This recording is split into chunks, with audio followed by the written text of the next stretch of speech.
Hello friends, how are you all? Welcome to our CSS training session. Today we are going to talk about a very important CSS property, which is the display property. This property decides how your HTML5 elements are displayed on the web page. In simple terms, it determines whether your element will take the full width, stay in line with other elements, or appear in some other way. So let's start today's session. First of all we will talk about display block. By using this property, your element will take the full width of the page and start on a new line. Element like div, h1 and p are block elements. Now let's open the code editor. For example, I will show you a block example here. I have written the following code. Here I have set the background color to light and the text border to white. You can see this in the editor, and the padding is also 10 pixels. Now I want to tell you that div is a block level element. A block level element takes up the full width from here to here. As you can see, the entire width is occupied by the content. Now if I replace the div with a span, which is an inline element, the behavior changes. When I add the span, you will see that it only takes as much space as its content. A span is inline element, so it only takes up the space needed for its content, unlike a block level element. On the other hand, a block level element like div takes up the full width available. So remember, an inline element take up only the width of the content, while a block level element take up the entire width of the line. Now let me demonstrate this further. I'll change the display property of the span to display block. As you can see, now the span takes up the entire width, just like a block level element. Now let's talk about inline elements, which take up only as much space as they need. Common inline elements include span, anchor tag, strong, and image. So here I have given an example. I will simply using two span elements within the previous example. Now you can see that the both of these are span elements. I will also remove the display block from here. Now you can will see that both of them will appear on the same line. Since span is an inline element, it will be displayed next to each other. You can see that both are in one line now. What does inline? Inline element take up only as much space as they need for their content. For example, if I make the page smaller, you will see that they adjust accordingly, with each element taking only the space required. But we cannot do this div. A div is a block level element, and it will always take up the full width of the line. Starting on a new line, the same applies to the other block level element like P and H1.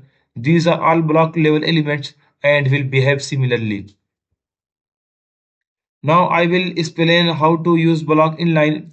First I remove the display block from the span element. Then I will use div element like this. I will create three div elements. Now you can see that of all my content is coming one above the other. The first div takes up the full width, then the second div also takes up the full width, and the third div does the same. Now what I want to do is make these div elements behave like inline elements. To do that, I will simply come here and set the display inline property. Now you will see that these div elements are aligned horizontally. Next is display inline block. This property behaves like inline, but its advantage is that you can set both width and height, which is not possible with normal inline elements. So here what I will do is give it display inline and then set a width. I will check it normally first and then set a width of 100 pixels. Now see what happens here. The width doesn't apply. For example, if I set the width to 50 pixel, you will notice that it doesn't work. Now if I change this to inline block like this, you will see that it takes both width and height properly.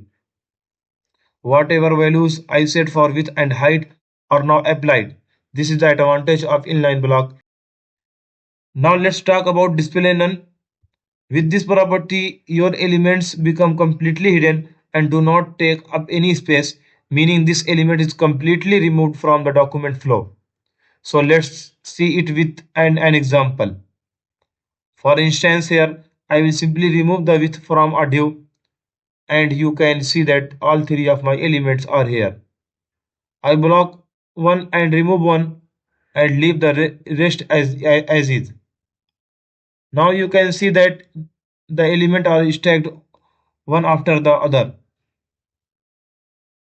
Now I will remove the inline block from here. As you can see, there is a div at the top, one at the bottom, and one is the center, inside which a class is used, and its styling will be visible here. Now I want to make the content of the center div disappear. To do that, I will simply add display none inside its styling. Once I do this, the div will disappear. Now as soon as I set display none, you can see that the div has completely disappeared from the layout. It is no longer visible anywhere. You can see how I can hide or show elements by applying display none. This is how we can hide elements using the property. Now let's go a little more advanced. We'll start by displaying an example. Before we go into the example, let me explain that is a small example. After this, we will understand in that depth. Next, we will do deeper into the Flexbox concept, and we will understand it thoroughly. For now, I will just provide an example. I copied this example from here and pasted it here. Now, as you can see, I have used a class with some styles inside that in the select class. I have applied display flex justify content space around and background color light yellow. Padding is also 10 pixel. There is another dot select class which which contains flex item where I have applied background color light salmon and padding 20 pixel. Margin is also 5 pixels. Now look at the top of the page. In the upper section, I have added the flex class to the example, and inside that, for the three items, I have given them a flex style. As you can see, this is the result you get when you do this. Now if I remove two of the items from here, see what happens. The layout will change to a block format. But if I apply display flex again, see what happens. All the items now align side by side instead of stacking up and down, just like we used to do in the lines. But now we get an additional features. I can apply the properties here to control it. For instance, I have used justify content here. When I apply space around it, distribute space evenly. You can see that the spaces are now 30 pixels on both sides and evenly distributed in the middle as well. As I keep expanding the screen, the items remain spaced out like this. Now if I change the justify content property to none, the space around will disappear. When I set justify content space between, look what happens. The items now have proper space between them, but there's more gap in the middle compared to the sides. In this way, the space between the items adjust dynamically. We will cover these properties in more detail at the advanced level. Last but not least, with the display grid layout, you can arrange your element in rows and column. This is ideal for creating complex layouts. So here's an example. We will explore this in more detail at the advanced level later. For now, I am just providing a small example. There's a full tutorial coming up later which covers this in depth. We will revisit it carefully after that. Now you can see here the grid is displayed in this way. I have used display grid and set grid template column to 1fr 1fr 1fr. You can see this grid in this format. If I reduce the width, it will adjust automatically here. I have used grid template column 1fr 1fr 1fr, and if I make the last column 2fr, the layout adjusts accordingly. Let's break it down further. Here's an example with a grid layout. where I have set display grid and grid template column to 1FR, 1FR, 1FR. I have also used added a gap background color light gray and padding. Then inside the grid container, I have used grid items classes with styling such as a light red background, white padding and text alignment set to the center.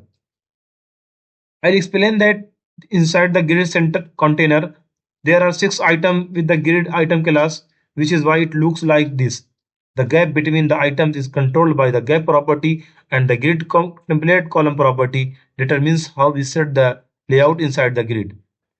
Now let me show you an example of adjusting column, which if I want to make the middle column a little wider, I can set 2FR instead to 1FR. You will notice the width of the middle column doubles.